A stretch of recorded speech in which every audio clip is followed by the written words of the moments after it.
Everyday Stories. Zaprasza Maja Zabawska. Cześć, zaczynamy 4. odcinek podcastu Everyday Stories. Przy mikrofonie Maja Zabawska i jak zwykle porozmawiamy o różnorodności, równości i włączaniu w miejscu pracy. Dotychczas z moimi gośćmi omówiliśmy tematy takie jak diversity, equity, inclusion w ujęciu ogólnym, neuroróżnorodność i włączanie osób LGBT+. Dzisiaj natomiast porozmawiamy o tematyce, która dotyczy właściwie każdej i każdego z nas, czyli równości płci. W Deloitte działa sieć pracownicza Gender Balance, która zajmuje się właśnie równością płci, a ze mną dzisiaj są jej dwie przedstawicielki, Anastazja Naumczyk-Turecka i Iwona Urbańska. Cześć dziewczyny. Cześć. Cześć. Uprzedzając pytania, nie ma z nami mężczyzn, bo pomimo deklaracji panowie zasadniczo rzadziej włączają się w tematykę równości płci. Widać to również po proporcjach w członkostwie w naszej sieci Gender Balance. Niemniej ten temat poruszymy bardziej szczegółowo w trakcie całej naszej rozmowy. A tymczasem przedstawię Anastazję i Iwonę. Z Anastazją, choć w pracy nazywamy ją Nastką, pracujemy już razem chyba 16 lat. Tak, zgadza się. Nastka jest senior menedżerką w zespole rozwiązań dla pracodawców, ekspertką w sprawach PIT-u, ZUS-u i Global Mobility, a poza tym angażuje się bardzo mocno w kwestie dotyczące optymalizacji procesów, efektywności pracy itd. No i oczywiście działa w sieciach pracowniczych, w szczególności w sieci Gender Balance. Prywatnie natomiast jest mamą 2 dzieci, natomiast jak sama podkreśla, te przerwy na urlop macierzyński nie przeszkodziły w jej karierze zawodowej i w awansowaniu. No i jak sama mówi, bardzo lubi ludzi, kocha ich wręcz, a przy tym lubi stawiać na ich mocne strony i uważa, że różnorodność jest super istotna w miejscu pracy i w biznesie. Tak, to prawda. Cała prawda o mnie. Natomiast Iwona, z Iwoną nie pracuję równie długo co z Nastką, niemniej myślę, że również intensywnie, bo Iwona jest menadżerką w obszarze Diversity, Equity, Inclusion na region centralnej Europy, więc nasze drogi dość często się przecinają. Wcześniej zdarzyło jej się też koordynować klub Shikso, natomiast bardzo aktywnie działa właśnie w naszych sieciach pracowniczych, w szczególności w sieci Gender Balance. Natomiast prywatnie Iwona, jak sama mówi, nie doświadczała w zasadzie takiej dyskryminacji z zewnątrz, choć zinternalizowane stereotypy nie są jej obce i czasami trochę przeszkadzały jej, czy to w karierze, czy to w życiu prywatnym. Poza tym Iwona, kiedy zapraszaliśmy ją do tego odcinka, miała pewne wątpliwości, bo bała się, że nie będzie potrafiła podać przykładów takiej nierówności, przynajmniej ze swojego podwórka, ponieważ jej własny dom jest bardzo równościowy i równo dzielą z mężem obowiązki, ale myślę, że tutaj też Iwonę jeszcze o to dopytamy. Tak, wszystko się zgadza i będziemy o tym rozmawiać. Zależy nam na tym, żeby ten podcast był dostępny dla jak największej liczby osób, dlatego na YouTubie zapewniliśmy podpisy w języku polskim i angielskim, a także tłumaczenie na polski język migowy. Natomiast, żeby udostępnić go również osobom niewidomym lub słabowidzącym, chciałam również opisać studio i to, jak wyglądamy. Studio jest tym samym studiem, co zwykle. Siedzimy przy stole, przy mikrofonach, w tle neon biało-zielony z napisem Everyday Stories. Ja mam krótkie, sięgające do podbródka włosy czarne, bordową bluzkę.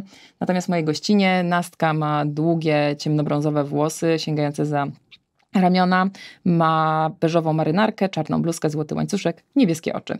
Natomiast Iwona ma sięgające za ramiona blond włosy, ciemnoblond włosy, niebieskie oczy i czarną bluzkę typu golf. No dobrze, to teraz możemy przejść do pierwszego pytania i zgodnie z tradycją jest to pytanie z gatunku trudnych, choć przyznam, że dla mnie osobiście ono nie jest w rzeczywistości trudne, natomiast cały czas wydaje mi się, że uchodzi za kontrowersyjne. Czy jesteście feministkami? Widzę, że Nastka wyrywa tu się do odpowiedzi, więc proszę. Tak, jestem feministką, bo uważam, że w ogóle feminizm to jest przekonanie o tym, że kobiety i mężczyźni mają równe szanse, równe możliwości. I tak jak kiedyś napisała Virginia Woolf w swojej książce W własnym pokoju, kobieta potrzebuje przestrzeni i niezależności, aby w pełni rozwijać swój potencjał.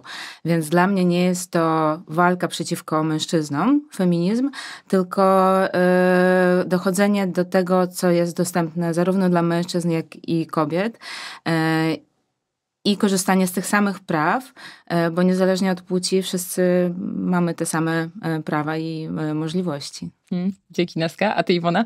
No, nie zaskoczę was, bo też jestem feministką i w pełni zgadzam się z Nastką. W moim przypadku, odkąd pamiętam, moja mama mówiła mi o niezależności finansowej i myślę, że na tym mój feminizm wyrósł. Obserwowałam też moich rodziców i oni wspólnie podejmowali takie życiowe decyzje i też obydwoje pracowali. Teraz, będąc na emeryturze, również pracują. Myślę, że równość płci jest korzystna i potrzebna dla nas wszystkich. O benefitach może nie zdajemy sobie sprawy z tych benefitów i bardzo polecam TEDxa Nataszy Kosakowskiej-Berezeckiej, co mężczyźni mają właśnie z równości płci. I jeżeli chodzi o sam feminizm, to myślę, że ta narracja o korzyściach feminizmu jest zbyt słaba. I po prostu on obrósł takim złym PR-em. I też głównie kobiety zajmują się tą działalnością wokół feminizmu, a mężczyźni, jeśli są za wartościami feministycznymi, zwykle nie mówią o tym głośno. Choć wiecie, też swoją drogą ja też jestem feministką, tak żeby już tutaj była pełna jasność co do tego. Natomiast wydaje mi się, że to też się trochę jednak mimo wszystko zmienia przez ostatnie lata. Ja pamiętam, kiedy w 2008 roku szłam na Gender Studies. W tamtym czasie no ta łatka feminizmu była taka mocno, to się bardzo pejoratywnie kojarzyło, ale nadal zgadzam się i to bardzo często właśnie kobiety mówią, że absolutnie nie są feministkami, nawet jeśli w swoim życiu absolutnie ucieleśniają ideały feminizmu i jakby działają na rzecz kobiet, wspierając inne kobiety i też dbając o właśnie taką równość płci. Ale bardzo się cieszę, że jesteśmy w takim gronie, które jakby ma pełną świadomość tego, czym feminizm jest i jakby nie boi się tego słowa. Ale właśnie, mówimy, że jesteśmy feministkami, pracujemy w międzynarodowej firmie, mamy określone stanowiska, awansujemy.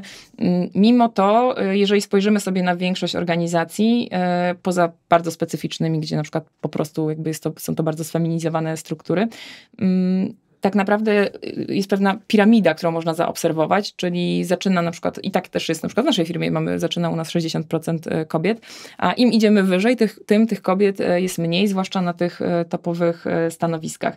I też jako Deloitte w zeszłym roku wydaliśmy raport na bazie danych z spółek giełdowych dotyczący kobiet w zarządach i w radach nadzorczych i było tam widać między 2021 a 2023 rokiem taki mały wzrost w procencie kobiet tam zasiadających, bo to było 17% w zarządach i 19% w radach nadzorczych w 2023 roku i to było 2-3% wzrost, ale już na przykład na tych stanowiskach kluczowych, czyli prezesach tychże rad, było tych kobiet znacznie mniej i tam w ogóle nic się nie ruszyło. Na przykład prezesek było zaledwie 5%. Powiedzcie, jaka jest wasza perspektywa na to, jak wy to postrzegacie i z czego to też waszym zdaniem wynika i czy przypadkiem to, że my mówimy tu oczywiście o DEI w środowisku pracy, też jednak mimo wszystko nie wiąże się z sferą domową? Jak najbardziej jest to związane ze sferą domową i według mnie ta równość zaczyna się w domu. I myślę, że dom tworzymy razem. To znaczy para i później, jeżeli te dzieci się pojawiają, to również dzieci. I przyznam, że nie jestem zwolenniczką mówienia, że ktoś pomaga w domu albo pomaga przy opiece nad dziećmi, bo to jest nasz wspólny interes i nasz wspólny dom, więc dzielenie obowiązków domowych i dzielenie obowiązków opiekuńczych sprzyja takiemu szczęściu domowemu i też powoduje to, że czujemy się docenieni, mamy czas na rozwój zawodowy i osobisty i nie musi być to dzielenie takie 50/50, bo nikt nie będzie rozliczał Równo nas. Nie znaczy sprawiedliwie zawsze. To znaczy równo według mnie nie musi być równo, natomiast powinno być tak, że my czujemy w takim ogólnym rozrachunku sprawiedliwość, tak? Taką naszą domową i nie jedna ze stron nie czuje takiego obciążenia i frustracji spowodowanej tym obciążeniem. Więc jeżeli chodzi o mój dom, to my rozmawiamy i dzielimy się obowiązkami. zarówno tymi opiekuńczymi, jak i domowymi. Mój mąż na przykład świetnie gotuje, więc on więcej czasu spędza w kuchni i też zajmuje się taką logistyką związaną z zajęciami naszego dziecka, a ja więcej czasu sprzątam, tak? Więc tu jest ten podział. I myślę, że ważne jest właśnie rozmawianie o tym, jak ten nasz dom powinien wyglądać, bo to bardzo wpływa na pracę zawodową i to, jak później efektywnie działamy. Neska, a jak to u ciebie wygląda? Ja się zgadzam w pełni z Iwoną. Ten podział ról w domu jest bardzo ważny, ale tutaj chciałam dodać taką istotną dla mnie kwestię, że ten podział i równość w domu też powinna się zaczynać od dzieci, już wychowania tych dzieci w tej takiej kulturze równości płci. I tutaj mam wrażenie, że feminatywy odgrywają bardzo kluczową rolę, bo dzieci uczą się postrzegania świata poprzez wyobrażenie znaczenia słów. Więc jeżeli w domu używamy słowa prezes, no to dziecko wyobraża, że to jest mężczyzna, który zazwyczaj jest ubrany w garnitur, krawat i co za tym idzie, że prezesem może być mężczyzna. Natomiast jeżeli już powiemy prezeska, no to dzieci wyobrażają kobietę jednak. Całe szczęście, że w Delight mamy teraz prezeskę. Tak jest. Więc to postrzeganie świata buduje się poprzez mówienie, poprzez język, którego używamy w domu. Myślę, że też tutaj obserwując swoje dzieci i jak to jest w szkołach, w przedszkolach, myślę, że tutaj jest jeszcze dużo w ogóle jako społeczeństwo musimy zrobić, jeśli chodzi o edukację szkolną, przedszkolną w tym zakresie, bo widzę, że jednak szkoły przenoszą tą męskość i nie mówią o tej równości płci wcale. To można robić też poprzez zabawę. Myślę, że na etapie nawet przedszkola da się wpleść zabawę o równości płci i wiem, że w krajach skandynawskich to się dzieje. Natomiast tutaj też mi przychodzi do głowy taki przykład gry planszowej, którą dostała moja córka. Gra dla młodych buntowniczek o znanych kobietach, które zmieniały świat. I ta gra pokazuje historię znanych kobiet, które dokonały rzeczy wielkich. Przykładowo Grace Hopper, znana informatyczka ze Stanów, albo też Maria Montessori, lekarka, psycholożka, pedagogzka, też z Włoch. I co jest istotne, w tej grze są użyte opisy tych zawodów w formie żeńskiej. Jest lekarka, pedagogzka. Więc dla dzieci to jest też naturalne, że w taki sposób się uczą postrzegania świata i tej równości też płci, równości zawodów też od tego życia domowego. Zresztą feminatywy chyba wciąż, właśnie mówiłam, że wcześniej, że feminizm był kontrowersyjny, ale wydaje mi się, że teraz już faktycznie feminizm nie jest aż tak kontrowersyjny jako hasło, ale feminatywy niezwykle budzą dużo emocji, choć ewidentnie, no ja przynajmniej osobiście obserwuję, że są coraz bardziej obecne i też mówiąc o TEDxach, bo tutaj polecałaś wcześniej TEDxa z Nataszą Kosakowską, ja bardzo polecam TEDxa z Maciejem Makselonem, polonistą, który właśnie mówi o feminatywach i skąd one się wzięły, dlaczego funkcjonujemy tak, jak funkcjonujemy i że wcale nie są one takie nienaturalne. No tak, ale język kształtuje świadomość, więc zgadzam się absolutnie. Ja też przyznam, że bardzo się dziwnie czuję, kiedy ktoś mówi o mnie, nie wiem, na przykład partner, a nie partnerka, bo po prostu tak czuję się, jakby nie dotyczyło to w ogóle mnie. No właśnie, ale jeszcze wrócę na ten grunt stricte zawodowy. On faktycznie, tak jak mówicie, ja się zgadzam z tym, że to też, to jakby to życie zawodowe, znaczy firma nie jest próżnią, tak? I na nią oddziałuje to, jak funkcjonujemy w domu, chociażby nasze możliwości potem tego, jak bardzo angażujemy się w pracę, więc bardzo dobrze mieć takich prawdziwych partnerskich partnerów w domu, mężów, żony, konkubentów, konkubiny i tak dalej. Natomiast właśnie wracając do kwestii tych stanowisk, ja spotkałam się z takim przekonaniem, że czasami kobiety nie chcą awansować i jakby rozumiejąc, skąd to się czasami bierze, powiedzcie mi jakby jaka jest wasza percepcja tego? Powiedziałaś o tym udziale kobiet w radach nadzorczych i zarządach spółek giełdowych. Myślę, że warto też wspomnieć o tym, że w Polsce ta reprezentacja kobiet na stanowiskach kierowniczych to jest ponad 40%, 43% i jesteśmy w czołówce Unii Europejskiej, bo średnia dla Unii to jest 35%. Więc jest to świetny wynik i to nam pokazuje, że ten talent jest, tak? Że kobiety mają potencjał, mają wiedzę, mają wykształcenie i mogą swobodnie iść wyżej. Jeżeli chodzi o awanse, ja myślę, że i to też jest potwierdzone rozmowami z kobietami, że one chcą awansować, chcą dojść do tych wysokich stanowisk zarządczych, mają ambicje i mają kompetencje, żeby tam dojść. Natomiast napotykają bariery, tak? I są to bariery zarówno w organizacjach, jak i takie nasze wewnętrzne bariery. Jeżeli chodzi o te organizacyjne, to myślę, że będzie to na pewno brak elastyczności, chociaż to się zmieniło dzięki pandemii. Też ogólnie taka niewłączająca kultura organizacyjna. Kobiety często mówią o nierównym traktowaniu, o stereotypizacji, więc to są elementy, które firmy mogą zmieniać i wprowadzać programy na przykład, tak? Nawet zwykłe rozmowy z pracownikami na pewno tutaj dużo dadzą. Jeśli chodzi o te wewnętrzne nasze bariery, to myślę, że musimy powiedzieć o takim braku pewności siebie. Też często jest zarzucane kobietom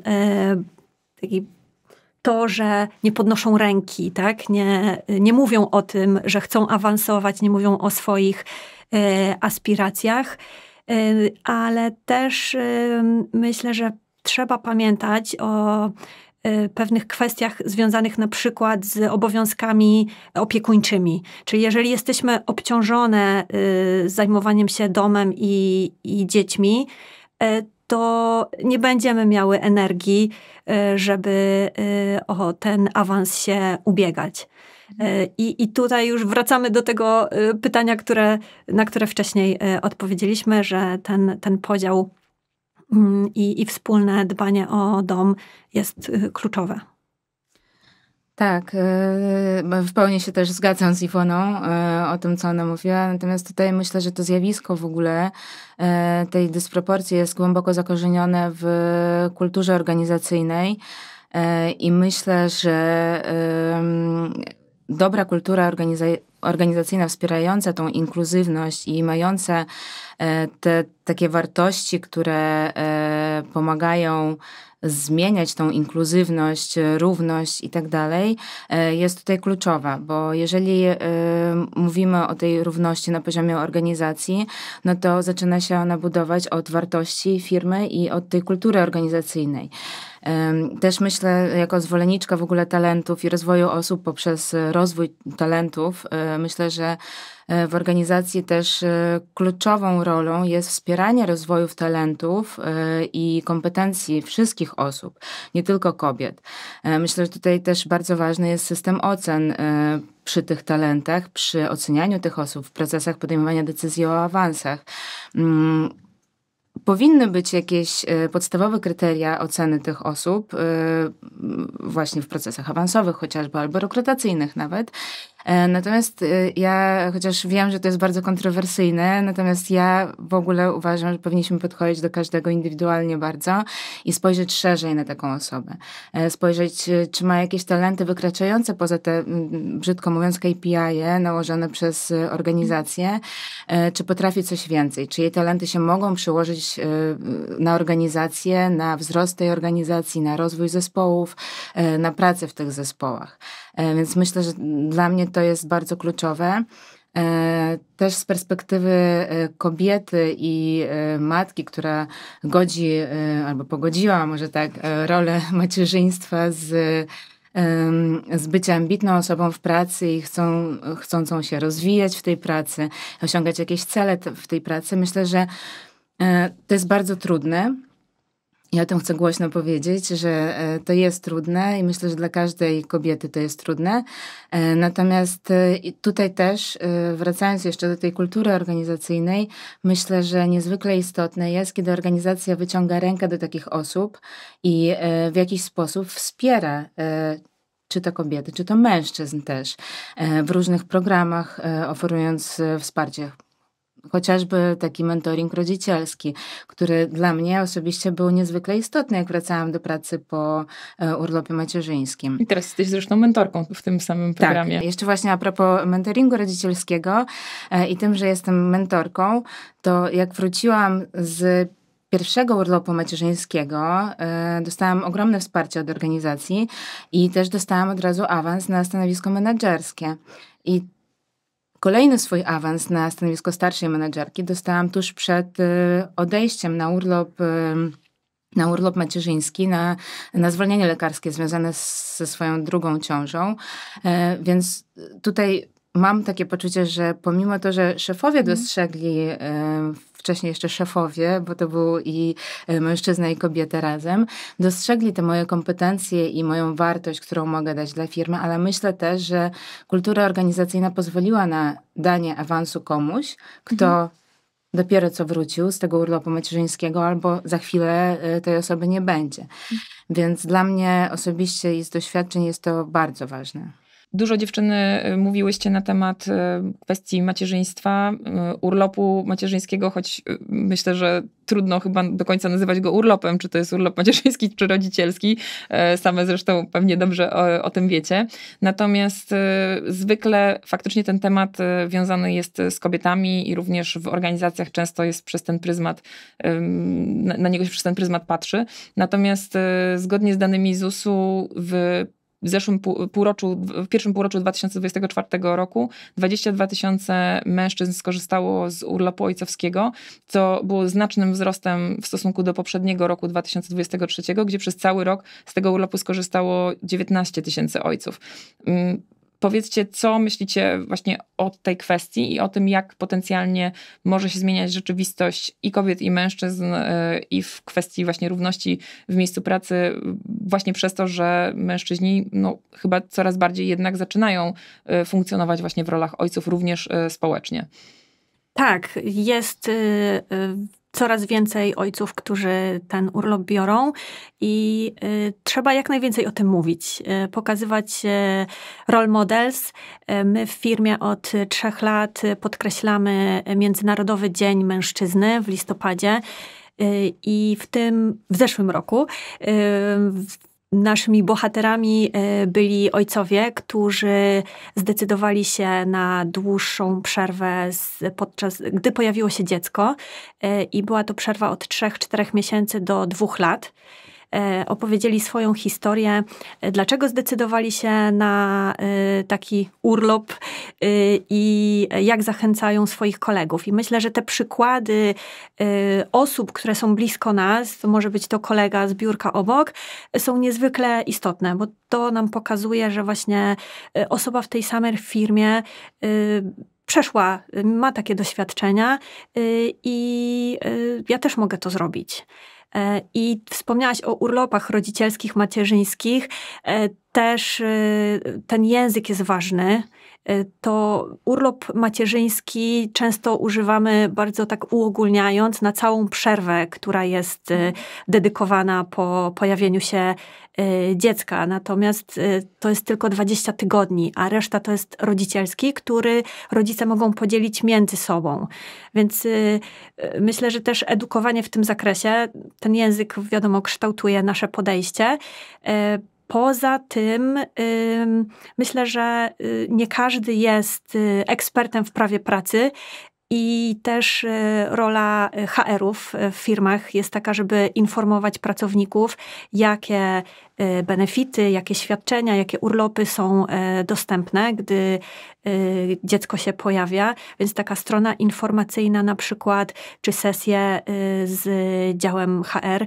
U nas w firmie mamy Perfect Parental Leave, czyli program, który jest to polityka i program, który stworzyliśmy, żeby przedstawić takie jasne podejście do osób, które na taki długą przerwę się wybierają. I tutaj bardzo świadomie używamy słowa rodzice, a nie mama. Więc też zaznaczamy, żeby to nie była tylko właśnie kobieta, która ten urlop bierze i ma tą przerwę, ale również tata. I częścią tego programu jest również właśnie wspomniany mentoring rodzicielski, w którym brała udział Nastka, nie? Tak. Mnie się cały czas też wydaje, że jednak te stereotypy ciągle powodują, że mężczyźni, mimo że zwiększa się ich liczba, to cały czas jednak nie jest to pewnie ten stan, który chcielibyśmy osiągnąć. Oni też podlegają różnego rodzaju stereotypizacji. Nastka, pewnie też będziesz chciała coś dodać w temacie właśnie wspomnianym. Mi się od razu do głowy nasunęła taka myśl, taki przykład mojej przyjaciółki, która zawsze opowiada w formie żartu oczywiście, że ona jest mamą trójki dzieci, i zawsze jak jej mąż wychodzi na spacer z tą trójką dzieci, to słyszy takie komentarze od starszych pań, na przykład w metrze, o jej biedny tatuś, jak on sobie poradzi z tą trójką dzieci. Natomiast ta moja przyjaciółka nigdy nie słyszała takiego komentarza w stosunku do siebie. Będąc na spacerze z tą samą trójką dzieci. Od niej to jest po prostu wymagane. Od niej to jest po prostu wymagane. I tak, myślę, że właśnie pomimo to, że jesteśmy świadomi pewnych rzeczy, tego, że ten urlop rodzicielski jest dostępny zarówno dla kobiet, jak i mężczyzn, pomimo tej takiej ogólnodostępnej wiedzy na ten temat, to myślę, że na nasze decyzje podświadomie wpływają właśnie te stereotypy, zasłyszane chociażby w metrze od takiej starszej pani. W tym programie, o którym mówiła Iwona, o urlopie rodzicielskim, pokazaniu tych mężczyzn na Dzień Mężczyzny u nas w firmie, akurat była historia kolegi z zespołu, w którym pracuję. I przeczytałam tę historię i bardzo mi się spodobała jego motywacja do wzięcia tego urlopu, bo pomimo to, że podczas takiego urlopu wiadomo, że się buduje głębsze, lepsze relacje z dziećmi, to on akurat wspomniał o tym, że on poszedł na ten urlop rodzicielski po to, aby dać szansę swojej żonie rozwijać się zawodowo. I jakoś bardzo mi się to spodobało. Myślę, że to jest taki właśnie role model, zbiórka obok, który pokazuje, że pójście na taki urlop rodzicielski i w tym wszystkim, że ta żona i jej aspiracje zawodowe są bardzo istotne dla niego, jest bardzo ważne. I myślę, że po przeczytaniu takich czy to w newsletterze, czy usłyszeniu gdzieś w firmie, też na zewnątrz, myślę, że więcej mamy takiej świadomości do tego, że ten pierwszy krok możemy podjąć i pójść na taki urlop tacierzyński. Nie? I że to też nie uwłacza niczemu mężczyźnie i nie czyni go mniej męskim tym samym. Więc rolą chyba organizacji jest trochę pokazywanie takich dobrych przykładów, takich przykładów równości płci, gdzie każdy pracownik de facto ma jakieś takie równe prawa. Tak, i jeszcze jak mogę. Oczywiście. Tak, bo często jest tak, że kalkulujemy, tak, ten budżet domowy i wychodzi nam, że z uwagi na to, że kobieta statystycznie zarabia trochę mniej, to będzie korzystniej dla rodziny, że to ona pójdzie na ten długi urlop rodzicielski. Natomiast właśnie tu Nastka zaznaczyła te aspiracje zawodowe żony naszego kolegi i myślę, że to jest bardzo ważne, żeby patrzeć długoterminowo, bo my często patrzymy na ten właśnie rok, czy półtora, czy nawet krócej, tak? Kilka miesięcy, że dostaniemy niższe wynagrodzenie w tym czasie, ale to może powodować, że tą kobietę ominie awans, ominie podwyżka, i długoterminowo to nasz budżet domowy i właśnie rozwój tej kobiety ucierpi. I ta luka, która jest między wynagrodzeniami, między kobietą i mężczyzną, będzie znacznie większa. Tak? Więc proponowałabym patrzeć właśnie tak długoterminowo na to. Czasami jest też trudno, ale czasami też są Tak, rozwiązania, które część firm też u nas koledzy na Węgrzech też wprowadzili, na przykład wyrównywanie, prawda, tych świadczeń. Tak, na Węgrzech wprowadziliśmy nie tyle wyrównywanie, co dodatkowe 2 tygodnie pełnopłatnego urlopu dla ojców. Więc łącznie tam koledzy mają miesiąc wolnego, bo to są 2 tygodnie takie według lokalnych regulacji, plus 2 tygodnie, które daje firma. Natomiast słyszymy na rynku, tak, wiele firm wprowadza właśnie wyrównywanie do wynagrodzenia podczas urlopów, tak. Bądź też możliwość pracy w niepełnym wymiarze godzin przez miesiąc, 2, 3 po powrocie z urlopu rodzicielskiego, ale przy zachowaniu pełnego wynagrodzenia. Tak, więc jakby te rozwiązania są i na pewno też firmy się im mocno przyglądają. Ale ja chciałam jeszcze wrócić na moment do kwestii tych stereotypów, bo znowu weszliśmy w tematy dotyczące rodzicielstwa, ale tak naprawdę te stereotypy również dotykają osób, które dzieci nie mają. W pierwszym odcinku tego podcastu właśnie rozmawiałam z Agnieszką Mitoraj, z którą między innymi poruszyłyśmy jej historię bycia nazwaną wyrodną matką, ale też zdarza się, mnie się osobiście zdarzyło usłyszeć tekst o bezdzietnych lambadziarach i stygmatyzacja kobiet, które z kolei dzieci nie mają. I jak myślicie, co można zrobić, żebyśmy uniknęli tego takiego skrajnego etykietowania i jakiejś w ogóle takiej antagonizacji wręcz poszczególnych grup? Tak, to etykietowanie jest bardzo krzywdzące dla nas wszystkich, niezależnie od płci. Pamiętam, że jak jakiś czas temu organizowaliśmy webinar o męskości i stereotypach, zapytaliśmy uczestników, jakie są najczęściej powtarzane stereotypy w stosunku do mężczyzn. I tam oczywiście padło, no bo tak jest to taki właśnie przykład, który się powtarza bardzo często, że mężczyźni nie są tak dobrymi opiekunami dzieci jak kobiety. I myślę, że tu książkę mógłby napisać każdy ojciec, który w polskim sądzie walczy o prawa opieki nad dziećmi, bo ta walka jest wyjątkowo nierówna. Ale te etykiety właśnie, tak jak wspomniałaś, które dotyczą kobiet, według mnie już przekroczyliśmy granicę absurdu i zapętliliśmy się w tym, pogubiliśmy się totalnie, bo na kobiety, które nie mają dzieci, mówimy, że są pracocholiczkami, karierowiczkami, tak? A te, które... Albo imprezowiczkami. Ja myślę, że można robić wszystko. Natomiast te, które mają dzieci i na przykład wracają i skracają jeszcze urlop rodzicielski, co już jest w ogóle przecież straszne, bo to dziecko zostaje w domu same, to są złymi matkami. Więc nie zadowolimy wszystkich i nie ma jednego słusznego modelu postępowania. Więc myślę, że tutaj kluczem jest otwartość, zrozumienie i też my to powtarzamy na różnych naszych szkoleniach firmowych, żeby nie zakładać, nie zakładam, że ja znam potrzeby tej osoby, tylko pytam. Tak?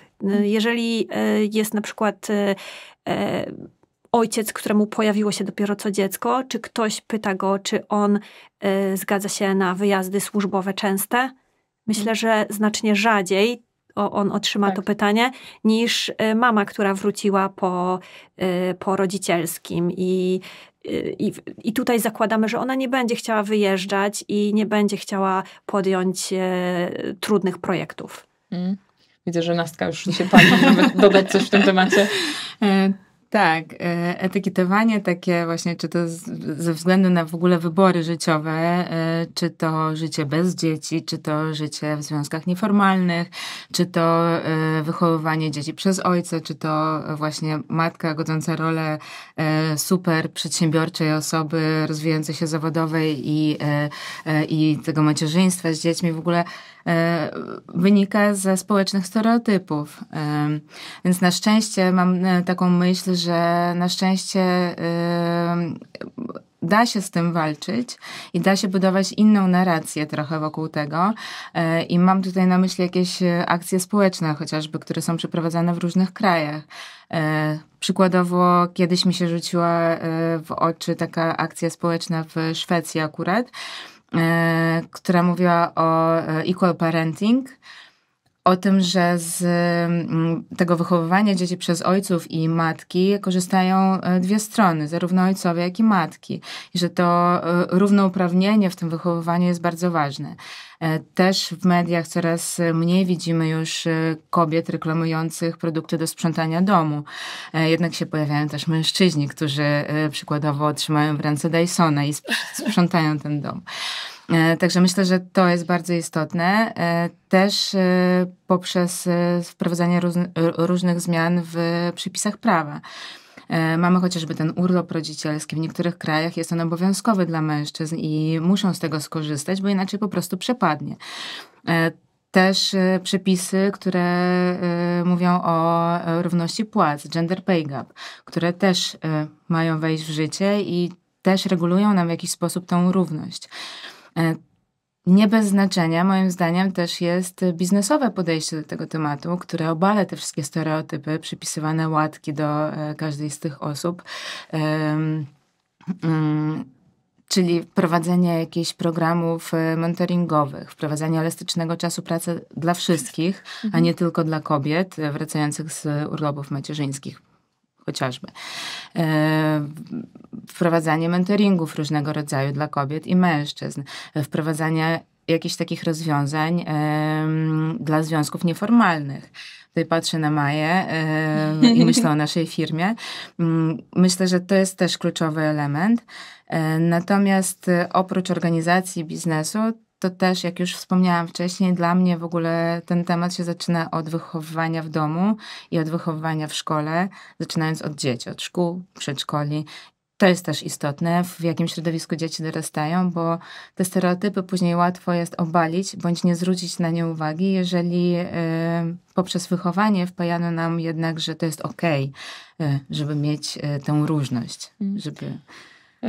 Bo też podobało mi się to, co mówiłaś na temat kwestii regulacyjnych i zaraz jeszcze chciałabym ten wątek pociągnąć, ale zanim to zrobię, wrócę jednak jeszcze do waszych osobistych historii. Trochę zaczynałyście od tego, a to jest takie ważne dla mnie pytanie, które właściwie zadaję w każdym odcinku, bo wydaje mi się, że jakby za każdą osobą, która tu jest, stoi jakaś historia i jakiś powód, dla którego się w ogóle zaangażowała w tematy dotyczące różnorodności.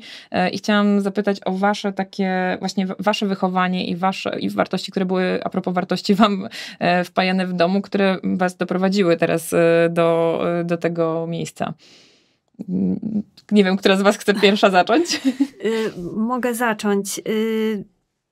U mnie w domu, ja mam brata młodszego i na poziomie wartości nie czułam i nie kojarzę jakiejś różnicy w podejściu naszych rodziców, że mieliśmy w zależności od płci różne zadania, różne zajęcia, więc to nie wpłynęło na mnie.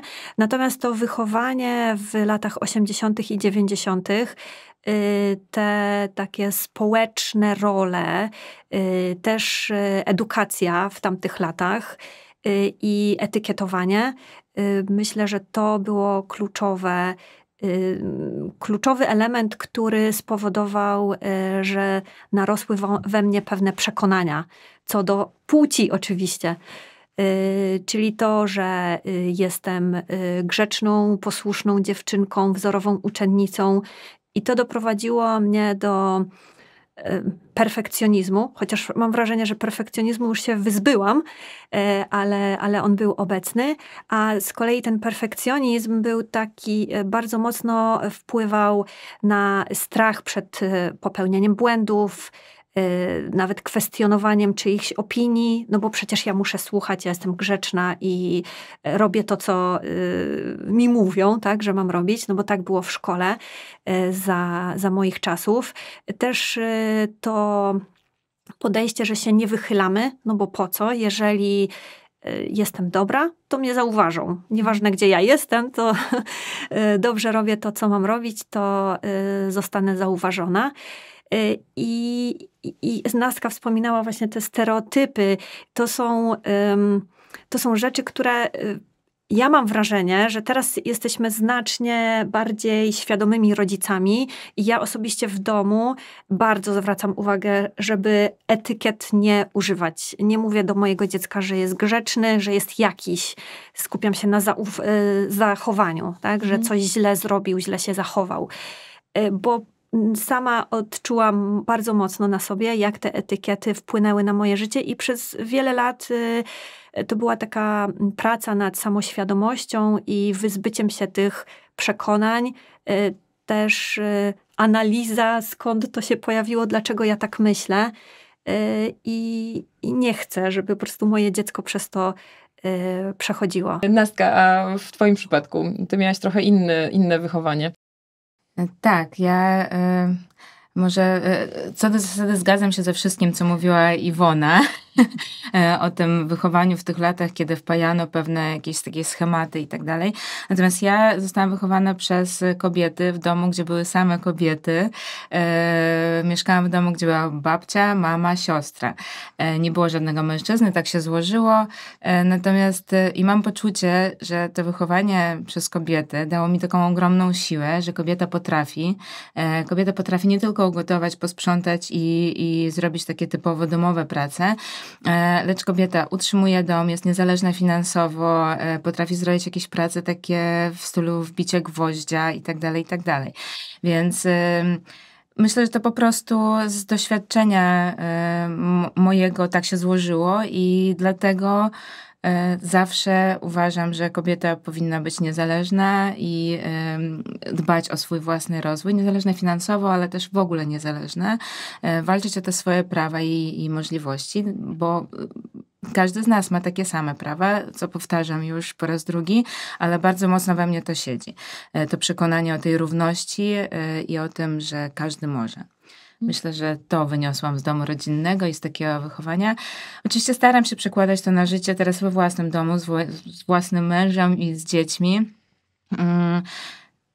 I to jest to, o czym mówiła Iwona. No, trzeba się dogadać w pewnych kwestiach, podzielić te obowiązki, bo inaczej się nie da po prostu. Przy dzieciach tak samo. Trzeba gdzieś tam ten podział ról pokazywać, że istnieje w domu. Teraz przyszła mi do głowy taka sytuacja z naszego życia. Kiedyś mój mąż poprosił córkę, która ma prawie 10 lat, żeby rozpakowała zmywarkę i powiedział to w ten sposób. Proszę, pomóż mi i mamie w obowiązkach domowych. Więc ja od razu to słowo pomóż, na które zareagowałam tak dość, miałam taką lampkę od razu, jak to pomóż? To są nasze wspólne obowiązki domowe. Więc wszyscy mieszkamy w tym domu i to nie jest dziecko 2-3-letnie, no bo moja córka już ma prawie 10 lat, więc tak jakby może wykonywać takie czynności i to nie jest wcale pomoc. Więc też staram się podchodzić do tego, że te wszystkie rzeczy domowe i to nie jest pomaganie drugiej osobie, tylko to jest nasz wspólny dom, sposób życia po prostu. Tak. Jak wiemy, teraz też ta dyrektywa, zwana dyrektywą Women on Boards, w niedługo już również w Polsce wchodzi już od przyszłego roku tam w różnym czasie dla różnego rodzaju firm, która ma gwarantować ponad 30% udział kobiet w ciałach zarządczych. Tak? Natomiast wiem, że to jest taki wątek, który wśród samych kobiet budzi również wątpliwości. Boję się, że jeżeli będą jakieś kwoty, jakieś, że po prostu takie będą osoby, słupy, które będą wstawiane w różne ważne miejsca. I to często same kobiety stopuje przed tym, żeby w ogóle popierać tego typu rozwiązania i instrumenty. I też chciałam was zapytać o zdanie w tym temacie. Tak, ja uważam, że zdecydowanie te takie rozwiązania systemowe mają duży sens i powinny być wprowadzane. Myślę, że bardziej jako takie mechanizmy przejściowe, które pozwolą zniwelować te takie głębokie nierówności strukturalne. Myślę, że same dyrektywy i same przepisy nie są celem, tylko takim narzędziem, które pomaga budować lepszą gospodarkę i rozwój gospodarczy. Więc myślę, że te procentowe wskaźniki i dążenie do tych procentowych wskaźników narzuconych przez przepisy jest niejako dobre, bo tak myślę sobie, że za tym procentowym wzrostem na tych najwyższych szczeblach, czyli zarząd, rada nadzorcza, idzie też procentowy wzrost na tych troszkę niższych stanowiskach, czyli stanowiskach kierowniczych, menedżerskich, gdzie też ta niedoreprezentowana płeć będzie miała lepszy ten wskaźnik procentowy. Więc pozwoli to też, taki narzucony mechanizm z góry, pozwoli dostrzec ten potencjał kobiet, kompetencje kobiet, rozwój tych kompetencji. Myślę, że oczywiście same przepisy to jest za mało. Tak jak powiedziałaś, żeby te kobiety nie były takimi słupami tylko i wyłącznie i żeby to nie było sztuczne, no to organizacje mają tutaj dużą pracę domową do odrobienia i muszą wprowadzić dużo zmian, muszą wprowadzać programy zarządzania różnorodnością, muszą wprowadzać programy mentoringowe, muszą wprowadzać programy transparentności awansów, transparentności przy zatrudnianiu osób. Szereg działań muszą podjąć, żeby faktycznie umożliwić ten rozwój i dojście do tych procentowych wskaźników. I myślę, że to jest bardzo dobre. No, ja jestem zwolenniczką tych rozwiązań. Iwona, ty też trochę zawodowo się tym tematem zajmujesz. Tak, jak najbardziej zgadzam się z Nastką i bez interwencji, takiej świadomej interwencji, te zmiany, jeśli w ogóle będą zachodziły, to będą bardzo wolno zachodziły, bo widzimy to po danych. I te dyrektywy, które już weszły, czy work-life balance i te, które właśnie, na które czekamy, one budzą sprzeciw, budzą opór, bo to jest zmiana, to jest gigantyczna zmiana, więc też nie możemy się dziwić, że ten opór jest widoczny. Jednak myślę, że za kilka lat to będzie norma po prostu, tak? Więc to jest kluczowe, żeby te wytyczne się pojawiły i przez, nie wiem, 30-20 lat ostatnich kobiety zrobiły ogromny postęp, jeżeli chodzi właśnie o mówienie o swoich aspiracjach, o wykształcenie. Tak? Mamy mnóstwo świetnych programów dla kobiet, dla kadry zarządzającej też. Kobiety mówiły otwarcie o dyskryminacji i to spowodowało, że w firmach też musiały zostać wprowadzone pewne polityki, pewne działania, które będą przeciwdziałać takim zachowaniom.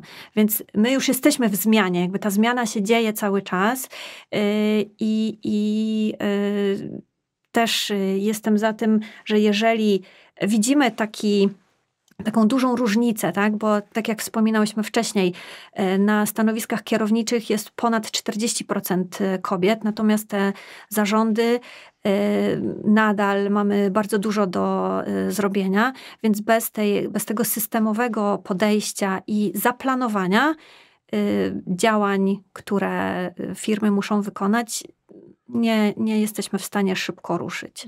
No, to, co do mnie osobiście przemawia, to są różne oczywiście szacunki, ale no, gdzieś tam mówi się o tym, że bez kwot, bez parytetów, zależy w jakim obszarze, no, na tą równość czekałybyśmy nawet sto kilkadziesiąt lat. Więc dla mnie to jest jakby główny warunek, bo tak jak mówiłyście, jakby ten potencjał w kobietach, kompetencje i ambicje są. To jest tylko kwestia odpowiedniego wykorzystania. Tak, i to jest też kwestia tego, jak istotna jest różnorodność, tak? Na każdym poziomie w organizacji, bo wiemy, że kobiety w zarządach przynoszą taką lepszą komunikację i też taką większą wrażliwość społeczną. i na każdym szczeblu w organizacji potrzebujemy tej różnorodności, ponieważ potrzebujemy różnych perspektyw, doświadczeń, więc to buduje biznes, lepszy biznes. To chciałam jeszcze przejść do tematu ostatniego w trakcie dzisiejszej rozmowy, ale zaczynałyśmy również od niego, mianowicie od roli mężczyzn w tematyce równości płci. I też chciałam o to zapytać przez pryzmat tego, że nasza sieć pracownicza, Gender Balance, początkowo miała inną nazwę. Była siecią kobiet i to między innymi wy właśnie, ale w ogóle uczestniczki tej sieci zaproponowali zmianę nazwy na sieć Gender Balance. Więc jakbyście mogły powiedzieć jakby z czego to się wzięło i jakby w ogóle jak wygląda temat uczestnictwa mężczyzn w kwestii wzmacniania równości płci. Tak, na początku była to sieć dla kobiet, tworzona przez kobiety. I rok temu zmieniliśmy nazwę na Gender Balance i też trochę zmieniliśmy podejście, bo uznaliśmy, że mężczyzn bardzo potrzebujemy. Nasze podejście jest takie, żeby pokazywać różne osoby, głównie z naszej firmy i skupiać się też na tematach, które dotyczą nas wszystkich. Na przykład ostatnio organizowaliśmy szkolenie dotyczące inteligencji emocjonalnej. Jest to temat uniwersalny i ważny dla wszystkich, niezależnie od płci. I brali w nim udział również koledzy z sieci. Tak, właśnie chciałam dodać, że w tym szkoleniu brali udział koledzy z sieci. Było ich 3. Co prawda nie jest to liczba, która powala na 30, tam około 30 parę uczestników tego szkolenia. Natomiast kluczowa jest rola mężczyzn. W ogóle, tak jak mówimy o tej różnorodności, równości płci, no to mówimy o tej równości płci, a nie o, powiedzmy, o walce dla kobiet. Więc ta równość płci dla naszej sieci, w ogóle dla nas, jest bardzo, bardzo ważna.